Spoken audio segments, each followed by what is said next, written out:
When taking apart your controller, start by removing the bottom panel. On Popoller, this part will be held on by magnets, so you can simply pop it off. For older DAO controllers though, you will need to use a screwdriver and open it that way. Now that you have the bottom opened up, take a button that you want to remove, and take the microswitch and twist it to remove it. This might be scary the first time, but when you feel the pop of it being released, it's good to take out. Now you can unscrew the plastic bit that holds the button in place, and remove the button from the controller. Now that the button is free, push the white clamps to separate the dome part from the rest of the button. Take out your spring or springs and set them safely to the side so you don't lose them. If you are having input issues, it might also be worth cleaning the insides. As you can see, this one's a bit dirty. All you need to use is a cleaning wipe or disinfectant on a towel, and then you can wipe down the pieces of the button, then dry using a dry towel or paper towel. For popping off the dome, it can help to use a butter knife to pry it off. Now, you'll be able to separate the pieces and get ready for decorating.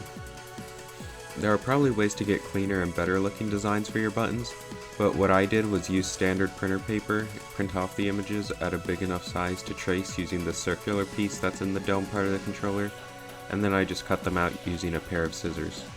It's not the best, but I like how it is, and you can always put in more time if you want a better outcome. The more precise your cut is, the less likely it is to move around inside the button. Important note, however, if you want the artwork to line up perfectly, make sure they are vertically facing the direction the white clamps on the button. Now put the circle piece back in place and put the artwork on top of it. Then grab the dome and snap it back in place with your artwork inside. From this point forward, it's about the same steps but in reverse. Place the spring back inside the button holder. Then push down the spring and pinch together the white clamps, and then you can put it back into the black piece. Rotate it to make sure it snaps into the correct part. You can test by making sure the button is able to be pushed down. If it's not, and it's stuck in place, you can push it back in and then rotate it another 90 degrees to have it in the right spot. Place it back into the controller and get the plastic bit and tighten it like it was before.